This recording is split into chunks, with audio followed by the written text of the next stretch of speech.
Hey guys, and welcome to my 25-week update. So I am almost at my 6-month anniversary with starting keto, and I seriously cannot believe how fast this time has gone. I so wish that I would have dropped so many excuses that I always used to come up with as to why I would start the next day and things like that in the past. But, I found out about keto when I did, and the timing is what it is, and I definitely learned a lot through my struggles and things like that. I hope that you guys had a really nice 4th of July yesterday. I know that all these barbecues and parties can be a huge source of temptation for a lot of people, and I hope you guys were able to stay on track. Luckily, my friend Jessica, who had us over for 4th of July, is also on keto, and she's down 11 pounds and doing really well, and she had all kinds of foods that were really good and keto friendly, which was really awesome.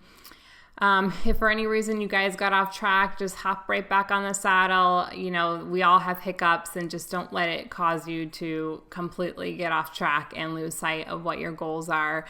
I know for myself, I used to always make excuses about, I had something bad last night, so it doesn't really matter if I have a bad breakfast, or I'm going to go out to dinner on Friday night, so I'll start on Saturday, or, I kept going on and on and on, and then next thing you know, you turn around and you've lost like 5 years. And I'm not even kidding. I literally did that for years. So just make sure you guys are staying on track and keeping those goals in mind, because one, cookout or bad meal is definitely not worth setting you back for a whole week or months or years. So just get right back on track. If you slipped up, it's okay. Everything will be fine. You just have to keep trying every single day. So also, my husband did a complete rehaul of ketokarma.com.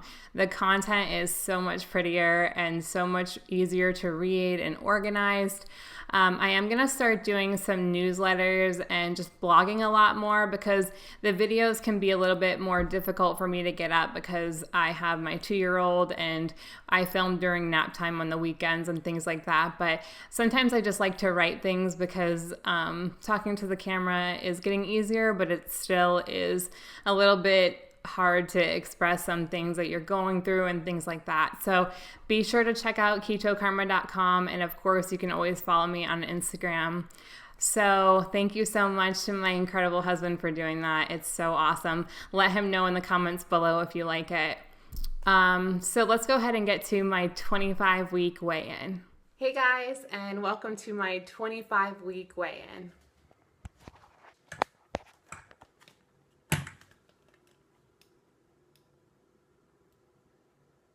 221 pounds. So that is a loss of 2.2 pounds for the week and a 25-week loss of 68 pounds. It's so hard to believe that I am almost approaching losing 70 pounds. I honestly never really thought that this was going to be possible for me. So it's just so amazing. And I'm honestly just speechless about it. I just feel so much better. I feel so much more energetic and clearer. And I don't know, I just kind of have like a spark in life that I had kind of lost. And I posted on Instagram a couple days ago that the other day I looked up in the mirror and I actually started feeling like I was pretty again. And gosh, I swear, this is such an emotional thing, because it's like you don't realize how much pain you go through every day, just feeling like you lost touch with who you were. And sorry, you guys. It's just really nice to be able to feel like I'm getting my life back, and I'm actually feeling pretty. And and I don't really want the message in this to be that you have to be thin to feel attractive, to feel pretty. A lot of you guys always say you looked pretty now, but you looked pretty then before, and stuff like that too. But it's just so hard when you struggle so much, and I felt bad before. Like, I didn't feel good. Like, I always felt sick to my stomach, and I didn't have the energy to do anything, and my daughter would be wanting to play, and I was so tired, and I felt so terrible about that. And there's just so much more than like looking better to me that's in like all packed into these emotions and into this. It's really like I'm getting my life back.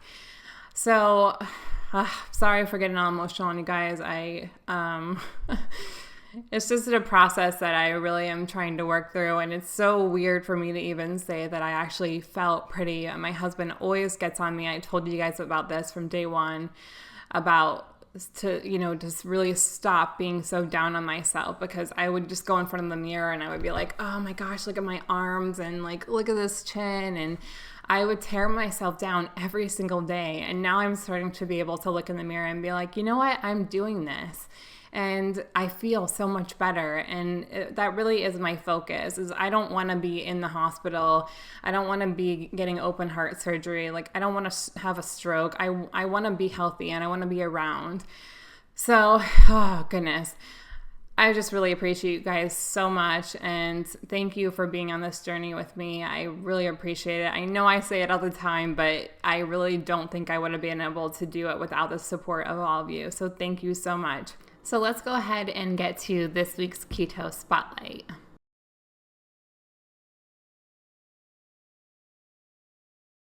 This week's Keto Spotlight is on Esperanza Hope, and she is another one of my girls from Instagram that I absolutely adore. So here's her stats. She is 36 years old and 5'2". She started low carb September 4th, 2014 at 217 pounds. She found out about keto and committed full force in January 2015. She currently weighs 173 pounds, which is a total weight loss of 44 pounds. So thumbs up to Esperanza for losing 44 pounds. That's so awesome. I'm so proud of her. She always posts all kinds of really awesome things on Instagram, so I highly recommend that you guys follow her. She also does a lot of really cool workouts and posts a bunch of ideas, so definitely check her out. I asked her what her favorite foods are on keto, and her favorite is a meat patty with cheese, pico de gallo, and avocado. And she also really likes pork rinds. And I seriously never had pork rinds before I started keto, but they are so good. And they're really awesome to do in like a bread, to use as like a breading, or you can use them as like a pork rinds nachos. So there's all kinds of recipes that you guys can check out and do. So it's all about experimenting with your foods. The next thing I asked her is what her recommendation would be to someone who is new or starting keto, and she said, research. Don't just dive into it saying, I'm going to do this without knowing what it is. Believe me, I learn something new every day. Trust the process. Be patient. It takes time. So, I think a lot of people, the general message that people say is trust the process, and it's so true. You have to learn exactly how this works so that you know what your body is doing and why you're eating the way that you are, because for me that is really helpful to know, like, okay, well, if I eat this bad food, like, it's gonna set me off track for more than just this one meal. So that's what kind of keeps me straight. I haven't had a single cheat meal or treat meal since I've started, because I don't want to be sidetracked at all. So everybody has their own way of doing things, but that's just what works for me. So thank you guys so much for watching.